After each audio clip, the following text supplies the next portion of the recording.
What's that? What over yesterday? How? I don't think there are any translation errors. What do you mean? I mean, I think there would. Well, if you guys have questions, I'm happy to answer. I'm sorry. I don't. What are you? I don't think. I don't. No. We had always planned on doing, as we said yesterday, consecutive translation for the answers. It does slow things down. It makes it a little bit more cumbersome. Yeah. He did give a fairly long first answer to the consecutive translations. Yes, Mr. Fowler. Translation problem, or he avoided the human rights question? A better question for the Chinese squirrel.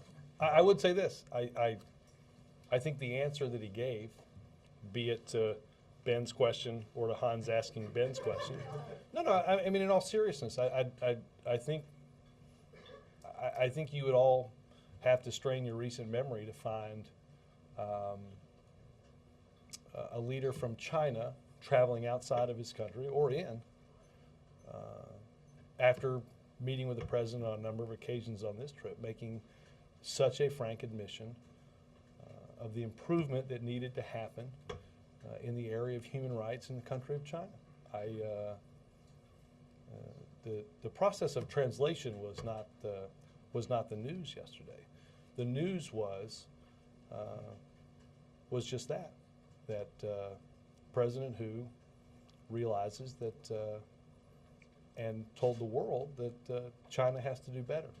We will certainly, while we appreciate those words, the United States will watch the actions of will watch the actions of the Chinese government to make sure that they meet the words that were spoken in the White House yesterday. Robert, Ben. I had a couple questions, and then maybe Hans can follow up. You've been waiting to use that for a good part of the. That's the. On the If I ignore it, Hans will just come right in behind me. So. On the staff changes related to the re-election campaign, Yep. A couple points on that. Can we say now, or can you say from the podium, that the president is officially running for re-election? I think that will. I think it is likely that that's going to happen. Obviously, I will say this: I think, as the article says, the president's likely to file papers in the future that would officially make him a candidate. But I think it's safe to say, Ben, that the president. We've started and we've made some progress on getting our economy back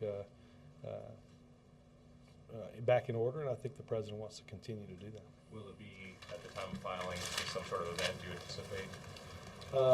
I don't know that the campaign is that far down the road in the planning of that. Patrick Gaspard going to the DNC. So who will be the main political voice here? Well, I think as the article says, the political office closes here. I think that's a matter of duplication and efficiency that makes a lot of sense to house that operation over at the Democratic National Committee. I also wanted to ask, as the State of the Union comes up pretty quickly here, if you could give us some sense of where that speech is, but maybe more importantly, assuming you have some sense of the broad themes of where he's headed, can you tell us about that? Well, I think broadly what I would say about the State of the Union is obviously this is a speech that will center around, and the great majority of the speech will be on the steps that the president believes our country has to take to continue that economic recovery, steps that we need to take in the short term that relate to jobs, and steps that we need to take in the medium and the long term to put our fiscal house in order and to increase our competitiveness and our innovation that allows us to create the jobs of tomorrow. I think you've heard the president. I think you've heard the president talk about certainly the notions of competitiveness and innovation a lot recently. He on a number of occasions has spoken about it in speeches. One that comes to mind is in December in North Carolina. I think many of the themes that you heard in that and other speeches on the economy, you'll hear again next Tuesday. Thanks. Yes, sir. Yes, sir.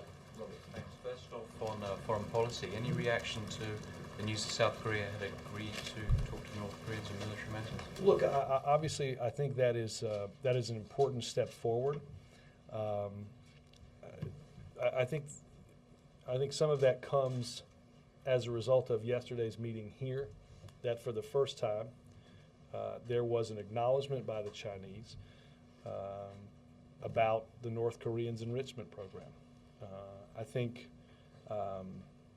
following that, the Republic of Korea agreeing to enter talks with the North Koreans. Clearly, conditions were created yesterday that showed the Republic of Korea that China and the United States were aligned in dealing with the aggressions of the North Koreans. So I think it is clearly a positive step. And on the State of the Union, will the President raise the issue of the recommendations of his Deficit Commission?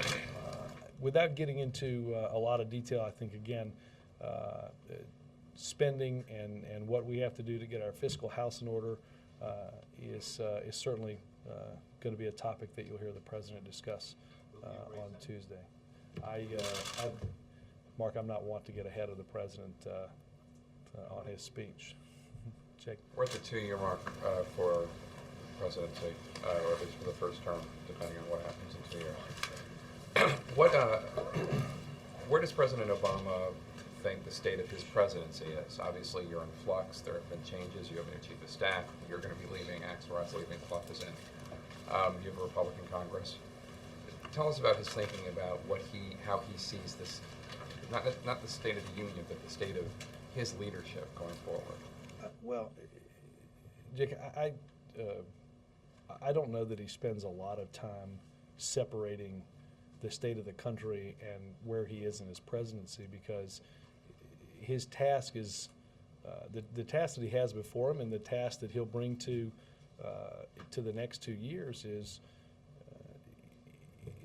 is helping our economy continue to recover after the massive job loss and downturn of what happened as a result of the financial calamities that peaked in September of 2008.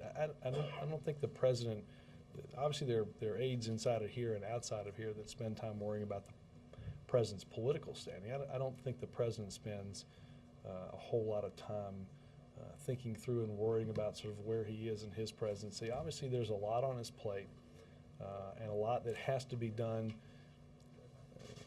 to continue that recovery, to put the pieces in place to see us be able to compete with the rest of the world, to attract the type of jobs that we know are necessary to continue our important economic growth. I think that's what the President's focused on each and every day. Your polling numbers have improved slightly, but the standing of the President among that key group of independent voters is still not where you want it to be.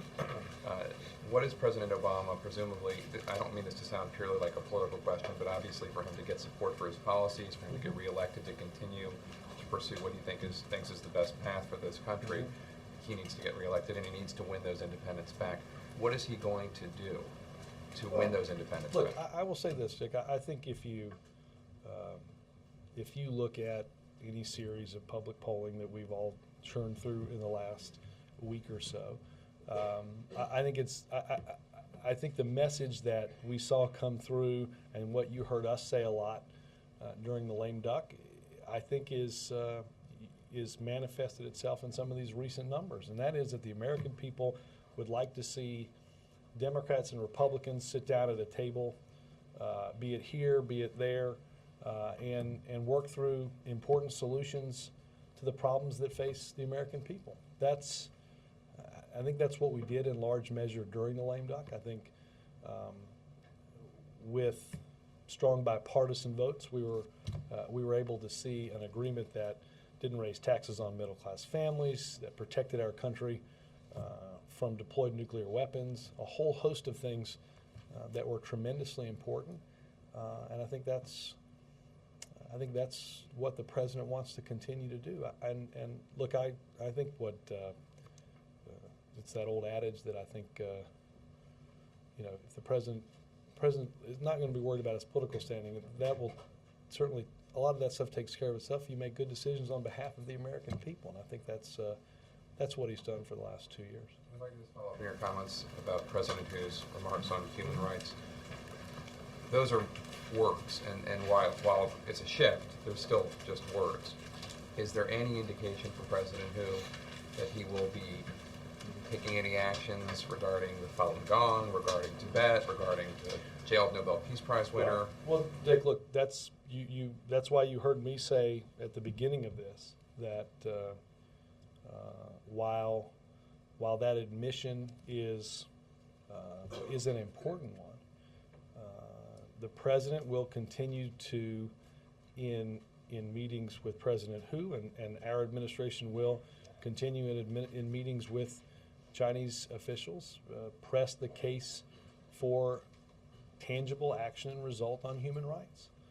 The president, I think, was pretty forward-leaning when it came to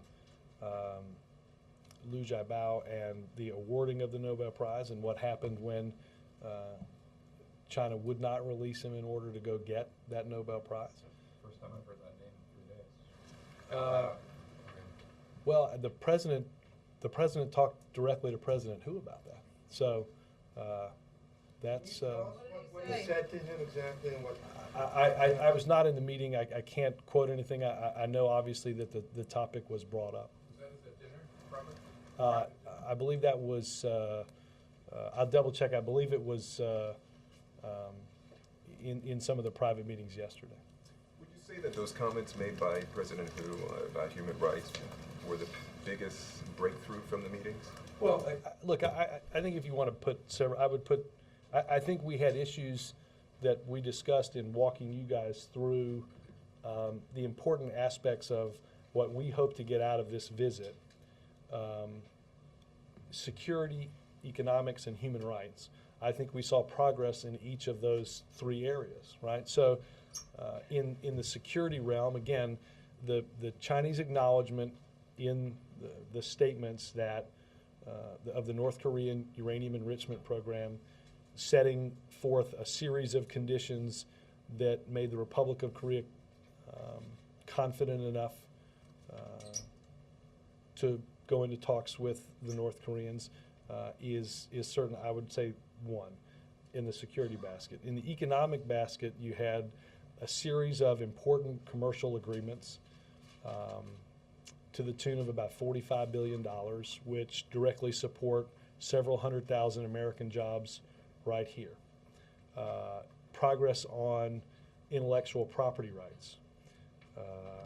Obviously, more has to be done on the economic basket, but again, the progress on indigenous innovation and intellectual property rights, I think, were important steps to move us forward. And lastly, the admission on human rights was obviously another set of issues that you heard the president discuss yesterday. He had spent a lot of time with the Chinese president discussing over the course of the last couple of days. So I think we see some tangible progress on all 3 of those fronts that it's important. There's clearly more work that has to be done. We've seen a currency, because of some actions that the Chinese have taken, as well as inflation, increase the value of the RMB, but there's still progress that has to be made on that in order to, as you heard the president say yesterday, rebalance that currency. And on those comments, was that a complete surprise to the administration I that he think was that candid in public? I think that was, as I said, I don't, I'm not a Chinese historian, but I think if you go back in recent memory, it's hard to see where a leader of China has said that recently on a trip outside of his country. And then on another issue, what kind of reaction has the president given to comments about him being a one-term president. We've heard that from Cheney and others. How does he react to those comments? I haven't talked to him about it. I don't think he spends a lot of time thinking about political prognostications. Chip. Thanks, Robert. Following up on April's question, I think it was a serious question that you had the president standing there looking embarrassed and awkward for a moment because nobody had told him that the translation was not going to be simultaneous. So something as important as a press conference with the Chinese and American leaders, to have the president standing there looking like a deer in the headlights for a moment there, isn't that a pretty big faux pas by staff to leave the president hanging out there like that? He looked angry too. He looked angry.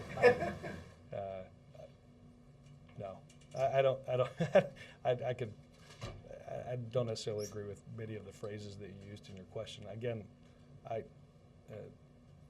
we can get lost at picking out a series of trees. I think again the forest that I think most people around the world have focused on was the answer.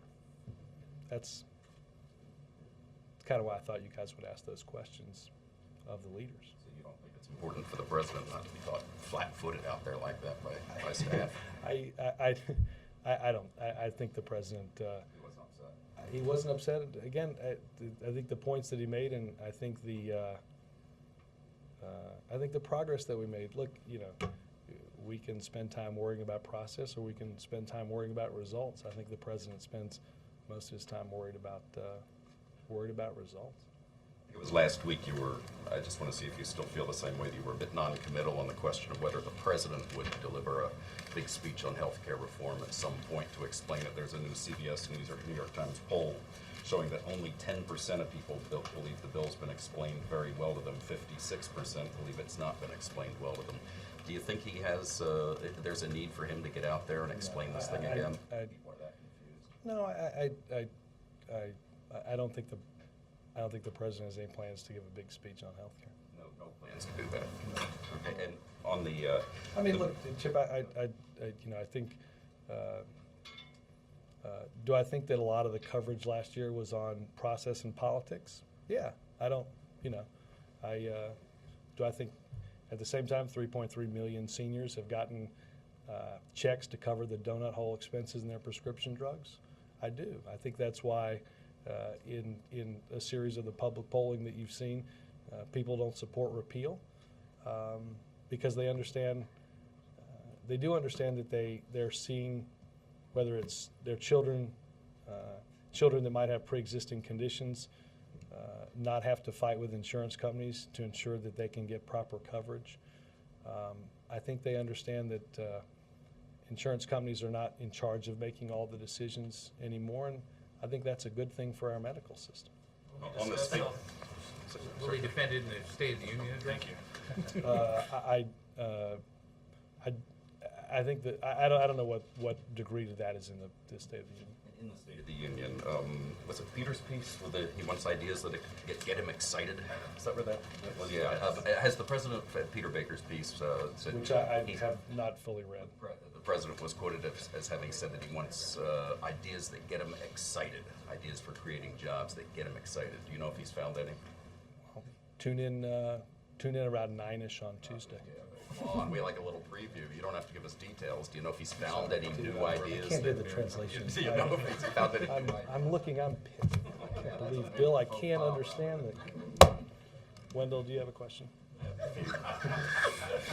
What is the reaction to the House vote on health care? Well, I mean, I think I've gotten this question several times before. I mean, I think it's. The House actually voted, however. No, I don't think my answer changes. I mean, it was. I don't think it was a serious legislative effort. I don't think people in the House thought it was a serious legislative effort. I think the message, though, that those people that voted for repeal were sending were to put health insurance companies back in charge of medical decisions that have the ability to drop, deny, limit, or cap health insurance coverage. I think you got a pretty good example of who you think should be in charge of health care. Should it be patients and doctors, or should it be insurance companies? I think that was.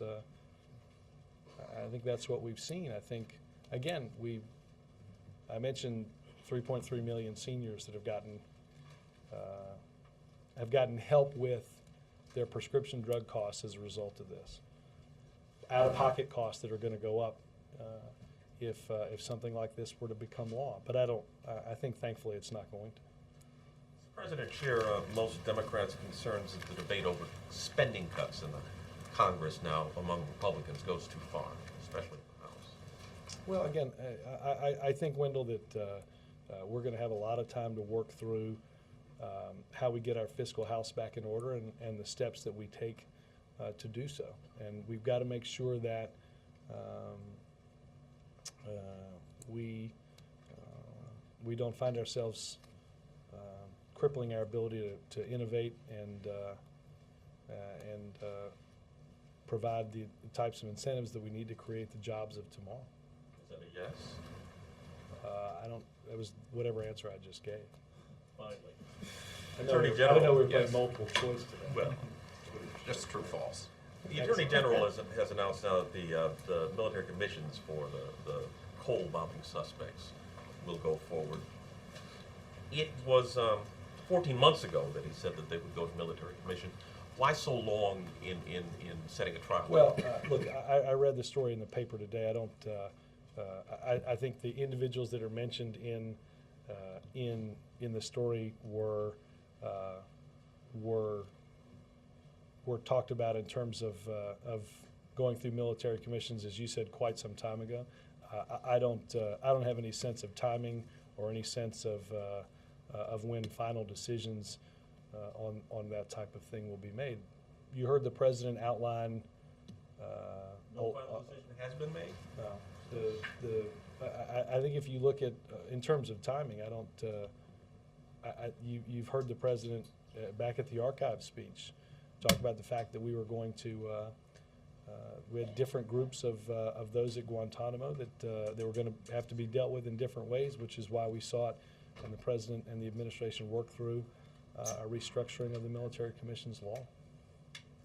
Yep. You have lauded President Hu's admission that there's work to be done on Chinese human rights. What is your reaction to the fact that 1.3 billion Chinese did not hear those comments? They were blacked out, nor did they hear anything about Li Xiaobo. Look, again, which is why one of the conditions to coming here was an opportunity to take questions from you guys. Look, we can't, obviously there's very little that we can structurally do to deal with that in terms of how they cover this visit. Obviously, they've got a very different governmental system than we do and a very different system on how leaders in their country are covered. But when the president was in Shanghai more than a year ago, he talked about needing an open society, having an open internet so that people in China can read about the news all over the world. The world heard the leader of China make that important admission, and the world will watch to see the steps that they take over the course of the next many months to fulfill, or I should say to make the improvements that he says need to be made.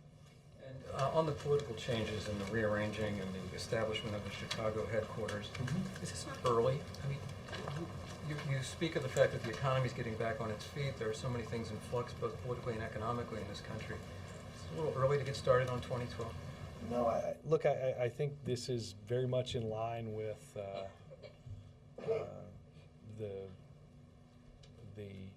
the calendar that you've seen align with similar efforts that were made in ahead of the 2004 election and ahead of the 1996 election by Presidents Bush and Clinton. I think that's just the way it works. We need to begin fundraising for a formal declaration. Well, again, there are a whole series of things that have to happen in a campaign, and again, I think they're happening very much in accordance with the type of timelines you've seen in the past. Robert, I'll come around. did you say that he is likely or definitely running? I think obviously the setting up of a campaign makes it far likely. But again, I think the official rendering of that decision would come as the story notes in the filing of that paperwork with the FEC. Follow up. What do you expect? I know Obama's going to, as president, is going to this Connect thing tomorrow. What do you hope to get, or what does he hope to get here? Well, look, tomorrow, as you mentioned, the president will go and visit the birthplace of General Electric, talk about the economy. It's home to GE's largest energy division. It will be the future home of their advanced battery manufacturing. This is a company that has brought jobs from overseas back into the United States. Obviously, that's important. And a company that, as a result of some of the work that the president did on commercial diplomacy before and while in India, saw an expansion of the business that they do all over the world that supports jobs here in America. So I think that's a bit of the backdrop of the events tomorrow in Schenectady. Any major announcements or economic announcements coming from? There are likely to be some, but we'll talk about those tomorrow. How do you all feel about this term, Obamacare? I don't know that I've spent a ton of time, Peter, thinking about it. Find it pejorative? Again, I don't know that I've spent a lot of time thinking about what somebody may or may not call it. I don't know what a senior who's getting help from prescription drugs calls it. I don't know a senior that gets a free preventative visit calls it. I don't know what a child that no longer has to fight with an insurance company to get coverage because of a pre-existing condition calls it. My sense is that all those people call it a number of different things, but in their mind it means that they're finally getting a little bit of help with the problems that they have. And you know, we live in a country where if you get sick, you ought not go bankrupt trying to get the type of care and help that you need. And that's what animated the president's decision to pass the bill. Totally unrelated, Robert. I'm wondering if the president's had any contact with Congresswoman Gifford's family or any of the other victims since he was in Tucson. Any other communication? Not that I'm aware of. I'll double check on and see if there have been. I've not seen any calls that I know of since Tucson. Obviously, I think we're all heartened by the almost daily progress reports that we hear from Congresswoman Gifford's family. I think it's nothing short of extraordinary, the amount of progress that has been made in such a very short period of time. And you know, Peter, having been backstage before that and talking to some of those who were there that day, who had come from the hospital, who still had wounds, bullet wounds from that horrific day. Their stories continue to give us strength and encourage us and inspire us each day. I told that to several of them that day, and I think it'll be true for a really long time. What's his message to the mayors this afternoon? Obviously, the mayors are in town. I think they'll talk about a whole host of things that mayors generally talk to the federal government and the president about. In the past, when the mayors were here, they talked a lot about the importance of the stimulus, what it did to plug gaps in their budgets. Is there going to be any warning that they need to do fiscal consolidation just like the federal government might need to do fiscal consolidation? Well, Hans, I doubt that anybody here needs to warn them of quote-unquote fiscal consolidation. Many of them are dealing with and have dealt with for quite some time the impact on their budget of a dramatic downturn in our economy. Many of them are dealing with those problems far before coming here. Robert, you Yes, mentioned on Tuesday that the president's going to go over some of the material he talked about in North Carolina in December, but will there be big new proposals on Tuesday as well? I can't imagine if we went all through this today what we could possibly talk about on Wednesday or Thursday. So I'm not going to dip my toe deeply into the State of the Union preview pool. You made a distinction between the short-term focus on jobs and the medium-term focus on getting the fiscal house in order. Well,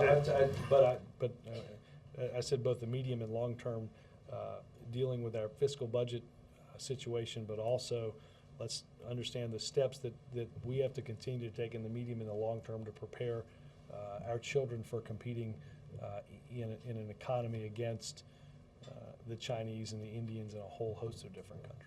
Does the president still see something of a tension between that short-term focus on jobs and a need to keep government spending? Well, I would say we obviously had to take, in the course of 2 years, some extraordinary steps to ensure that an economic downturn did not become the next Great Depression.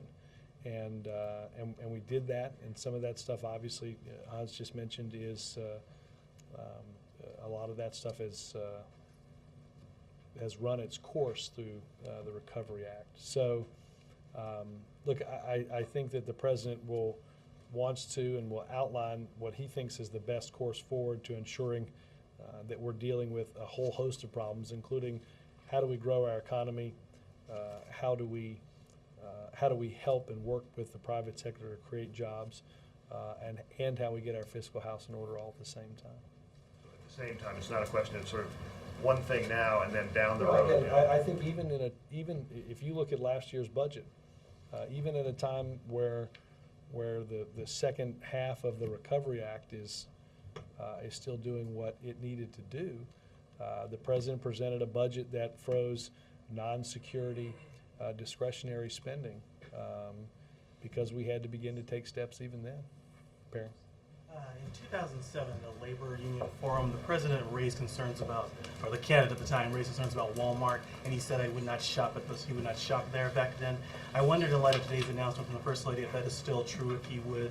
I know he's spending a lot of time shopping, but if he were to buy goods, if he feels comfortable buying goods at Walmart, and more broadly, his views about if Walmart has changed in terms of how it treats workers and unionization. I mean, obviously, I think we're all in a different time. With clearly steps that have been taken. I think the First Lady was proud to stand with the country's largest retailer. They've taken some dramatic steps in how they're dealing with food and how they're marketing food and packaging and things like that will make a genuine and big difference for people that shop there. And the First Lady is proud to and happy to stand with any company that will make similar pledges to make a difference on behalf of the American people. In terms of the practices, does he condemn them still in terms of how they treat workers, how they pay workers? He was very explicit about this. Yeah,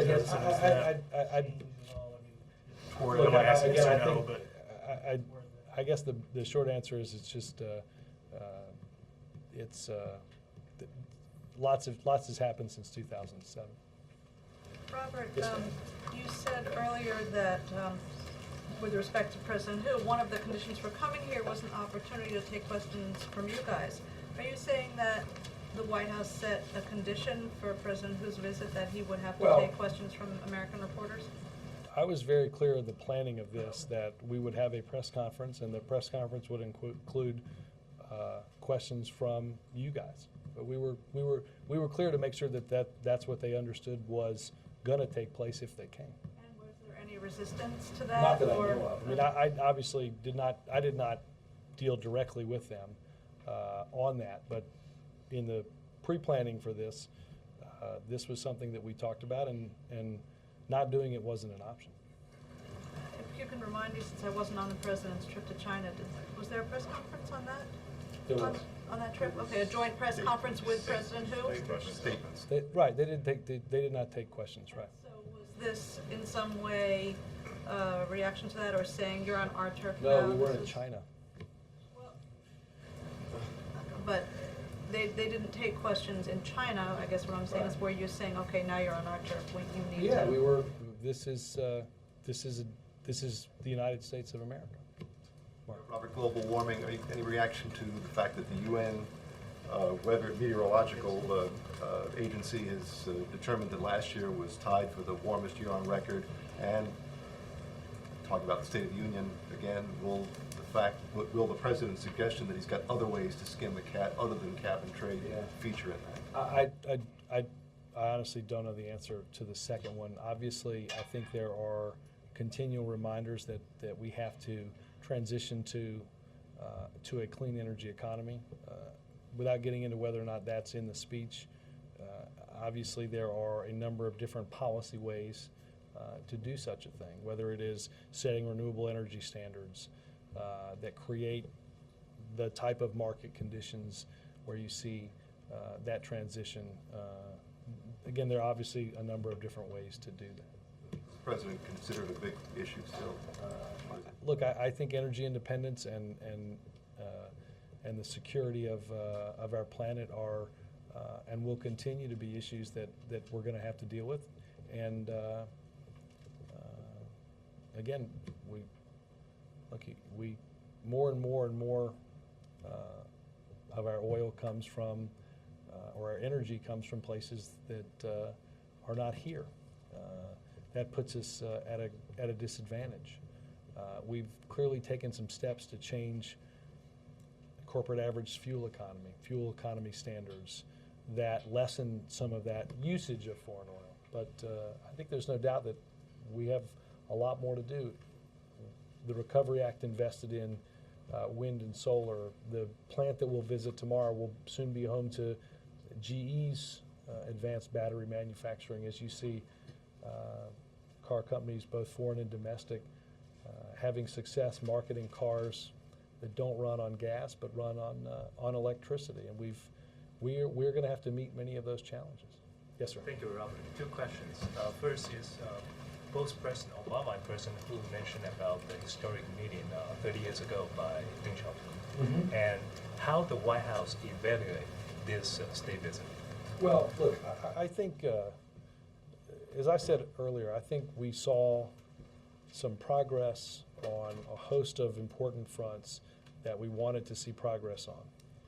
Security, the economy, and human rights. But at the same time, again, I think that whether it's our trip to India and South Korea, Japan, our trip to China last year, China's trip here, I think they're better evaluated over the course of the long term to see, have we set ourselves on the path to making real and substantial progress. And so I think we will, while we're pleased with the outcome of the visit from yesterday, obviously on each of those baskets that I discussed, security, the economy, and human rights, there's still, the two leaders talked about progress that certainly we acknowledge needs to be made and hasn't been, and will continue to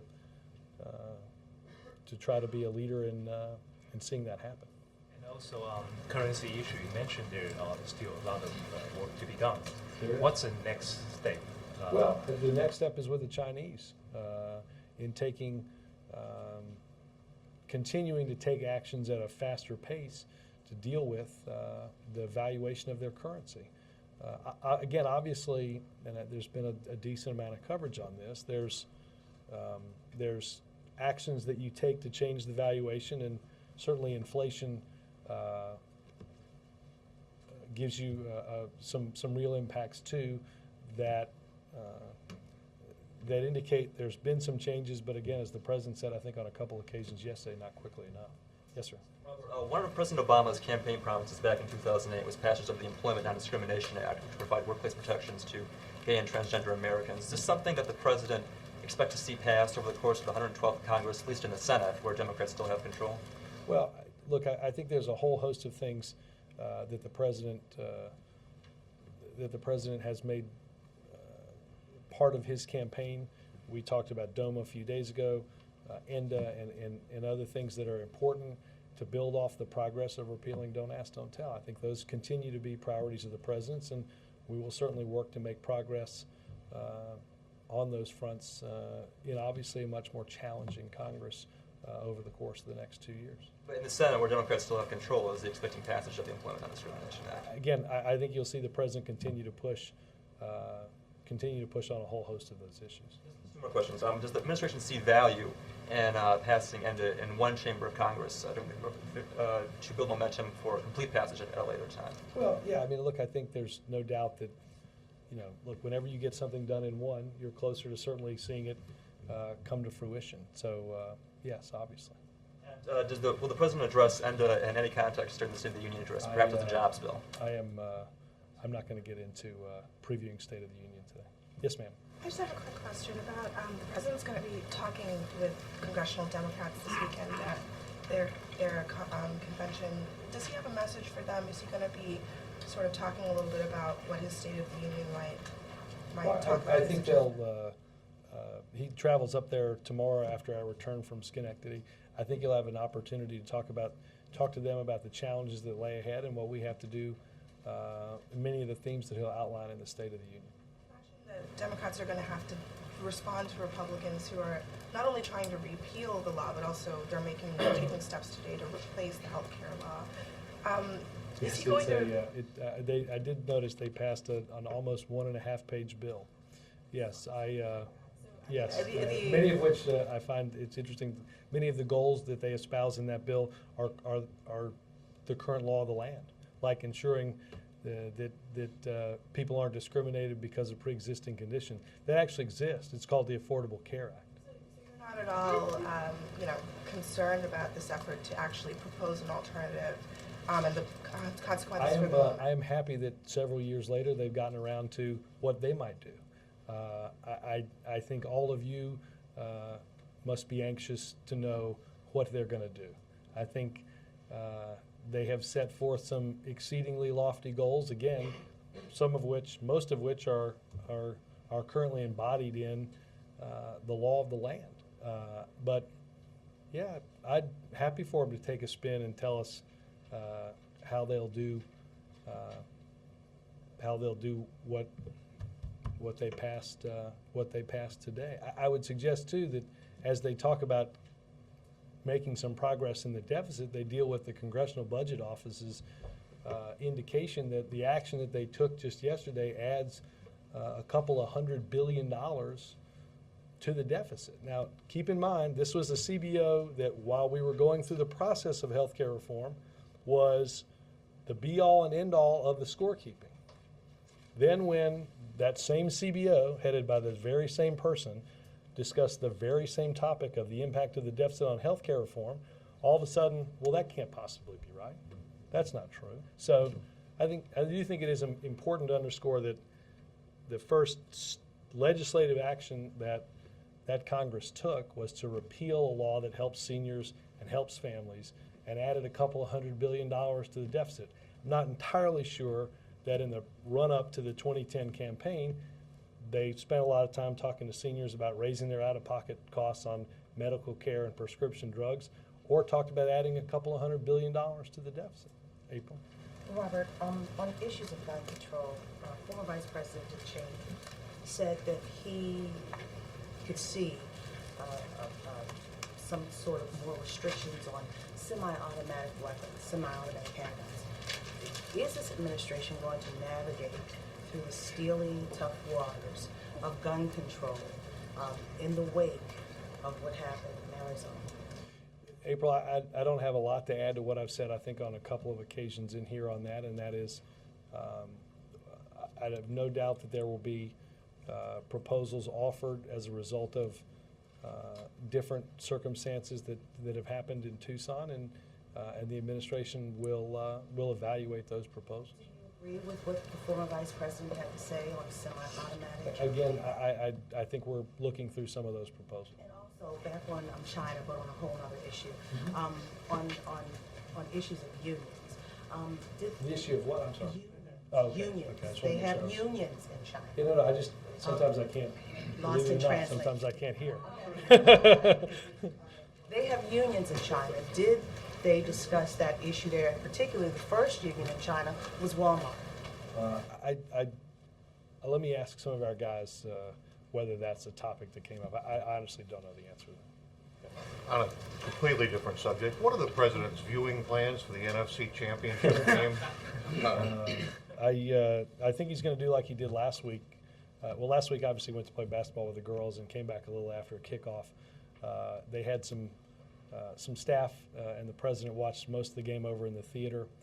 I think the president plans to do that again, and I think we've given this to a few papers in Chicago and Wisconsin.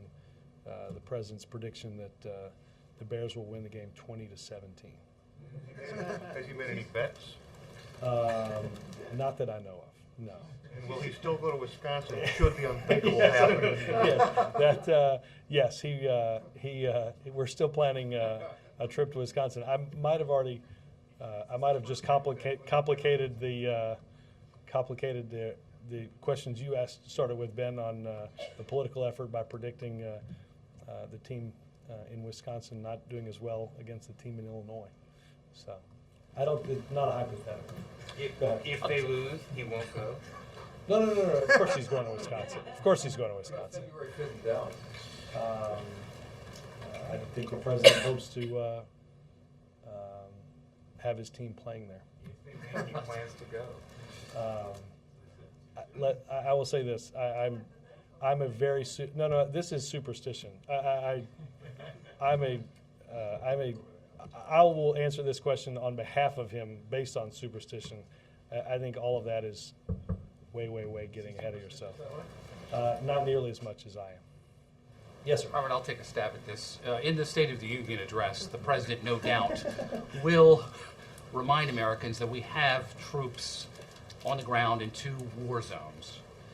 Will he, though, at the same time try to get the American people and the Republicans behind the idea of maybe pulling back on defense spending, considering everything else he may mention in terms of reducing spending? You know? Well, look, I think it is safe to say that we are going to see, or going to have to see, a tightening of the belt around everything that government's doing in order to make progress on getting our fiscal house in order. The Secretary of Defense, Secretary Gates, has taken some steps on procurement reform and taken some steps to cancel weapon systems and programs that for quite some time the military itself hasn't wanted, despite the fact that Congress might continue to fund it. I think those type of efforts have to happen because we can't see taxpayer dollars wasted on anything. But the American people may not know about like the strike joint fighter debate over an engine kind of thing. Should the president maybe point that out in a State of the Union address? Well, I without getting into what may or may not be in there, again, I think whether it's in the speech or not, it's something that the president and the secretary will continue to work on. Steve? Do you think it's possible that President Hu's remarks on human rights are being overread at all, given the fact that several occasions yesterday he stated that China didn't share Western definitions of human rights? Look, I guess I don't want to translate the translation, but I will say this, as I started out by saying, I think that regardless of what he said yesterday, the true test is not in the words that someone speaks, but in the actions that a country takes. And that's what animated the president to bring up the issue of human rights again. And I think that's the actions that country takes is how we will evaluate the progress that they may or may not make over the course of coming months and weeks. You don't think there was any sense in which you could see this as the scripted answer? It was obviously a scripted answer that he had as a way to alleviate pressure while stating that China would continue on its current path. Well, because again, look, I think you could read it. Maybe you can read it several different ways. I think it was an admission that we haven't heard before, and again, I think I know the way we read it, and that is acknowledging that you have improvements to make is part of it, but it's a very small part compared to what has to be done to make progress, and that's what we'll watch. Something like that said privately, though? Again, I was not in some of the private meetings, but go ahead.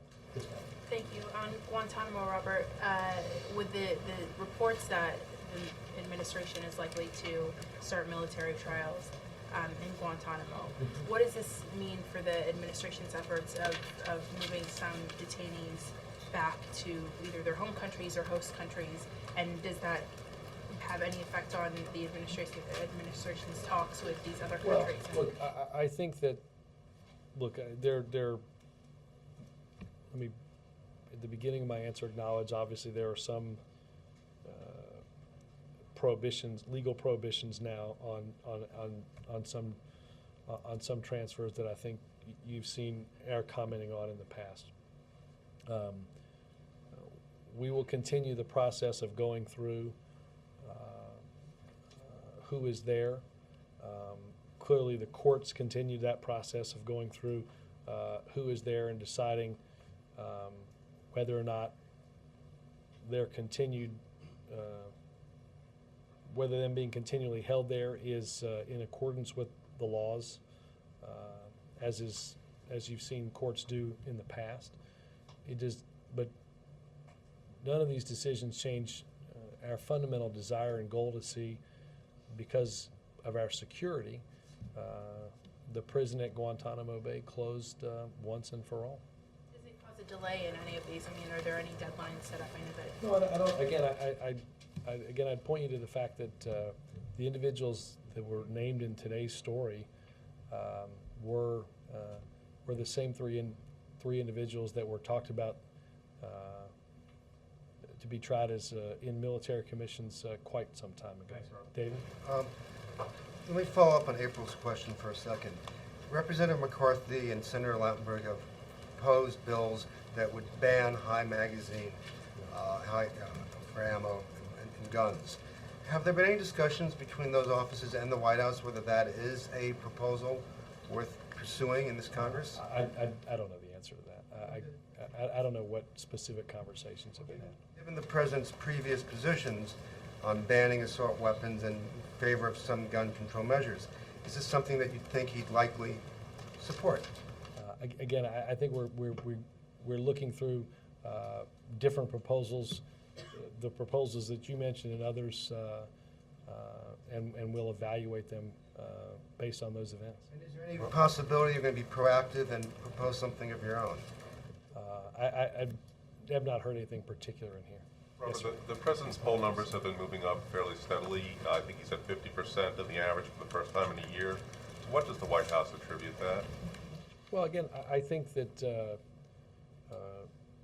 I think I said earlier that I think what the American people said in the election was they wanted two political parties to be able to work together and make progress on issues that were important to them, particularly economic issues. I think that's what they saw. I think that's what they saw during the lame duck session. I think that's. I think that was a productive time. People saw Republicans and Democrats working together to make sure their tax rates didn't go up. So I think there's some obvious benefit to doing that. Sam? Thanks. Just back on the re-election real quickly. I'm curious, the President said right after midterms there'll be plenty of time for the next election in 2012. I'm guessing, I bet my paycheck he's going to end the State of the Union call for rising above politics and doing the work of the country. Why announce the How much is re-election? your paycheck? It's not working. It's not a game to change a few lines just to. Sorry, I hadn't. You did better off the Auburn contestant. But I mean, I'm curious, why announce this now? Doesn't it complicate the State of the Union? Why not wait a week? No, because Tim, I think it's important to understand, just because the president sets up the machinery of ultimately running for re-election does not mean that you're going to see the president doing a ton of political re-election events. That's just the nature of the way these things work. Is you got to have you've got to set up